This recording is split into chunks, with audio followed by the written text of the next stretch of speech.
Bonsoir à tous, bienvenue dans le 1945. Tout de suite, le sommaire. Il constitue une source de financement parmi tant d'autres. Une frange importante de la population a recours au crédit. Les prêts bancaires, quelle importance pour le développement, c'est à découvrir dans ce journal. La lutte contre le travail des enfants a-t-elle évolué au Bénin? Quel est l'état des lieux? Maître Alessandrine Saizono se prononce sur le sujet. Vulgarisation des innovations de la loi portant sur l'hygiène publique au Bénin. Les médias sont invités à informer la population sur les nouvelles dispositions et les sanctions en cas d'infraction. Les précisions à suivre.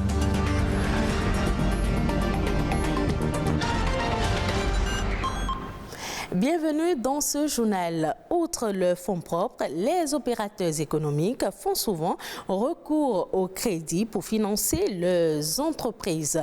Et du fait de la forte demande, les banques ou encore les microfinances s'adaptent au fur et à mesure en proposant des produits correspondant aux besoins de la population.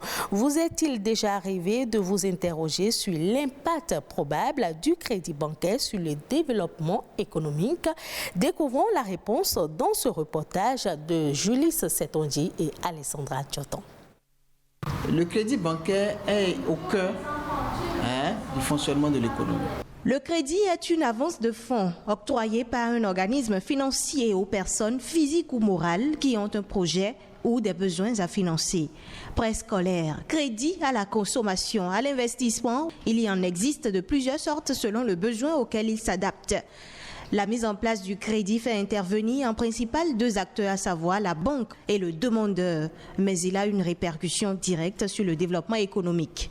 On a parlé par exemple tout à l'heure de crédit d'investissement. Lorsque l'entreprise a un nouveau projet, elle achète des équipements, elle essaie de recruter, vous voyez, des employés, elle fait tourner son activité en général. Elle paie les impôts. Du coup, l'État a de quoi financer, par exemple, la construction de routes, des hôpitaux, des écoles, ainsi de suite. Les conditions à l'octroi varient d'un établissement financier à un autre, mais reposent sur des critères communs. Pour qu'un crédit bancaire soit accordé à une entreprise, premièrement, il faut étudier le besoin de l'entreprise, voir si en accordant ce crédit à l'entreprise, est-ce qu'elle est capable de rembourser? Karim Madido, jeune opérateur économique, fait partie de ceux qui ont vu leurs affaires prospérer grâce au crédit. Mon premier crédit, je l'avais fait en 2010, suite à un marché public. Il faut dire, bon, quand si on se met la pression sur soi, on arrive à rembourser les crédits. Une pression qui fait défaut chez plusieurs. En témoignent des cas d'échecs observés dans la société. Les gens prennent le crédit, tout de suite on va s'acheter une maison, on va s'acheter un lopin de terre, mais au bout du rouleau, c'est le gaffe. On tombe du gouffre, la banque vous poursuit, c'est des saisies par-ci, saisies par-là.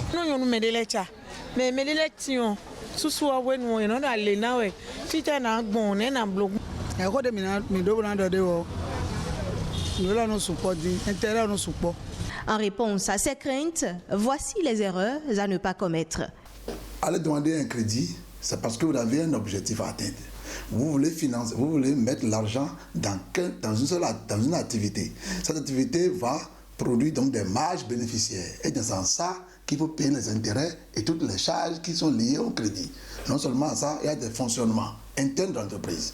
Mais si la banque fixe un taux d'intérêt assez élevé, qui va vraiment vous empêcher de répondre aux autres charges, ce n'est plus rentable. Il va falloir que les opérateurs économiques essayent donc de faire ce calcul interne. Ne pas aller prendre des crédits parce qu'on veut de l'argent à chaud. Et en ce qui concerne les aspects à améliorer par les établissements financiers, le taux d'intérêt. Il va falloir aussi que les banques accélèrent le processus. Des fois, les crédits viennent en retard. Et ceci détruit le projet. Et puis, il faut obliger la banque à faire le suivi pour la réussite effective du projet. De telle manière que si le projet échoue, qu'on arrive à chercher pourquoi ça a échoué. Et aussi imputer les responsabilités à chacun. Ce dernier point rejoint la régulation qui est attendue de l'État. qu'il soit plus regardant en ce qui concerne les conditions générales appliquées par les banques. Malgré les efforts du gouvernement et des organisations de défense des droits des enfants, plusieurs mineurs travaillent encore dans les marchés, ateliers de couture ou encore sur plusieurs chantiers au Bénin. Quel est l'état des lieux en ce qui concerne le travail des enfants? Maître Alessandrine Seizonou-Bellier nous en parle et propose des solutions pour réduire le fléau. Vous voyez sur nos chantiers des enfants de moins de 13 ans qui transportent des briques sur leur tête pour aller au deuxième ou troisième. Vous allez à côté, le premier vulgarisateur que vous voyez, c'est un enfant qui vient vous offrir. Est-ce que ces enfants-là ont 14 ans? La plupart sont des mineurs de moins de 13 ans. Vous rentrez dans le marché d'Antokwa, il y en a plein. Nous sommes tous là, complices de ce qui se passe autour de nous. Je me souviens de l'UNICEF, il y avait eu une campagne épervier, je ne sais pas, où on est rentré dans les marchés, prendre les enfants et tout. Le lendemain, tous ces enfants sont retournés au marché. Les têtes sont là, mais la réalité est tout autre. Ce n'est pas aux enfants d'aller travailler pour nourrir les parents. C'est aux parents de travailler pour nourrir les parents. Donc il y a une question de responsabilité, de prise de conscience. Il y a le fait que on ne punit pas ces parents-là, parce que moi je trouve que c'est un abandon de famille. C'est une privation d'aliments et de soins. Et le législateur a prévu les peines, les sanctions par rapport à ces questions-là. Je crois que chacun doit pouvoir assumer sa part de responsabilité. Je crois qu'il faut mettre en place des structures efficaces. Et j'aime bien citer l'article 133 du Code de l'enfant qui a prévu au niveau de chaque département un centre d'hébergement des enfants en conflit, les enfants en danger moral. Parce que ces enfants qui sont au marché, qui sont livrés à tout le monde, qui passent même les nuits au marché, et qui sont là avec des bassines de yam, tout ça sur la tête, si on pouvait les récupérer, les mettre quelque part, les suivre jusqu'à leur majorité, je crois qu'on gagnerait beaucoup. On aurait des statistiques non seulement, on éviterait, on rendra responsable même les parents, parce que lorsque les enfants sont dans ce centre-là, on va peut-être mener des enquêtes pour retrouver la famille, faire un travail sur la famille également. Et même si les enfants sont dans les centres, la loi l'a prévu, les parents doivent pouvoir contribuer à l'entretien de cet enfant-là. Mais malheureusement, nous agissons de manière pas très cohérente à mon niveau, mais si vous me demandez l'état des lieux des enfants aujourd'hui, je vous dirais que je suis toujours affligée, parce que c'est pas ce que j'attends, c'est pas ce que je veux pour les enfants de mon pays.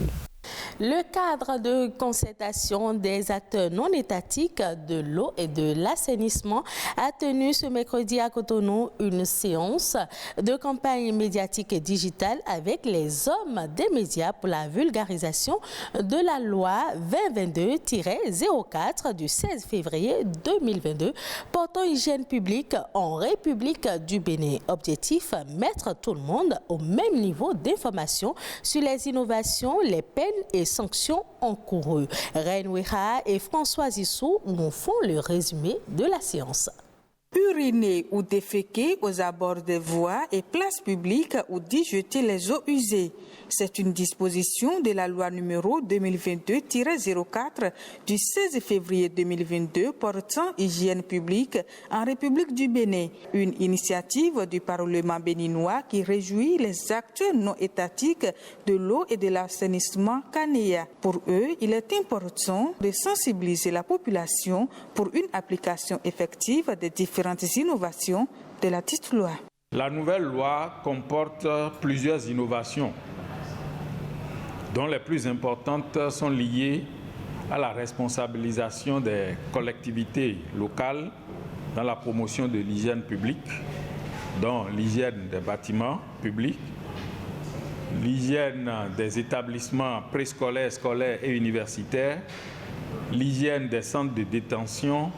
Des peines privatives de liberté allant d'1 mois à 3 ans d'emprisonnement seront infligées aux mises en cause.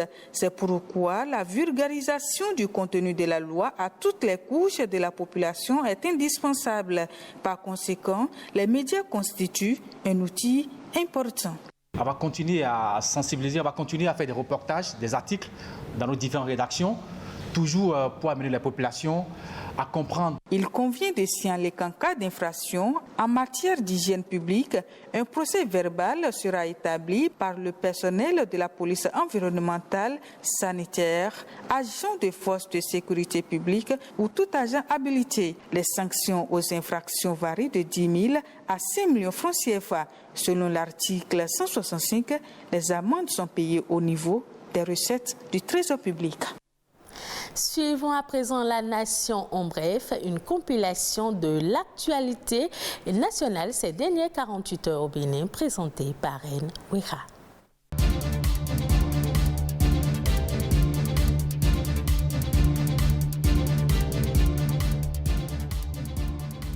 Suite à la flambée des prix des produits de grande consommation en raison des chocs extérieurs, notamment la guerre en Ukraine, le gouvernement avait décidé du plafonnement des prix de certains produits tels que l'huile végétale raffinée, la farine de blé, le ciment. Le constat fait sur le terrain révèle que les 10 prix sont globalement respectés sur le plan national. Le Conseil des ministres du 26 octobre dernier a à cet effet décidé de la prorogation sur une période de 4 mois des mesures ci-après.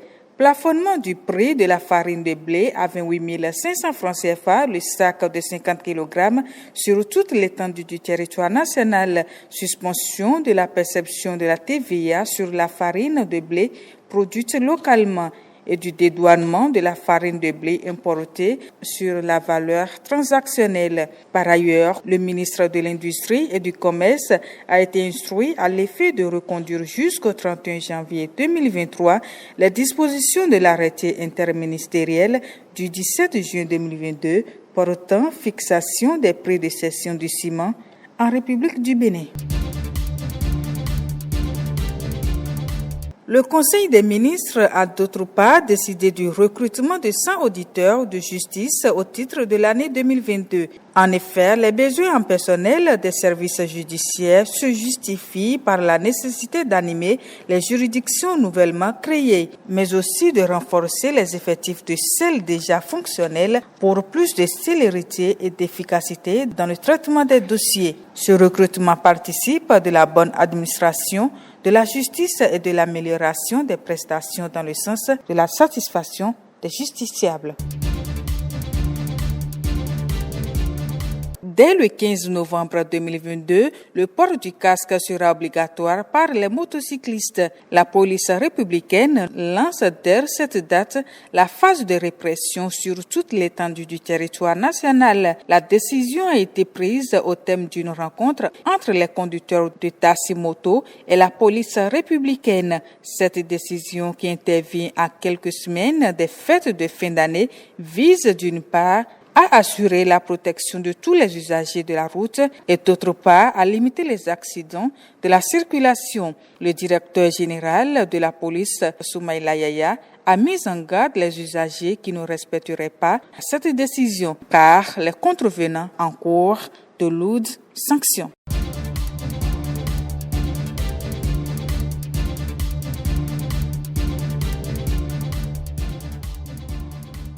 Au Nigeria, la récolte de maïs pour la campagne 2022-2023 serait baissière. Selon le dernier rapport du département américain de l'agriculture sur la filière, la production est prévue pour s'établir à 12 millions de tonnes contre 12,5 millions de tonnes un an plus tôt. Ce recul est dû à l'insécurité croissante qui a conduit de nombreux exploitants à abandonner leurs champs.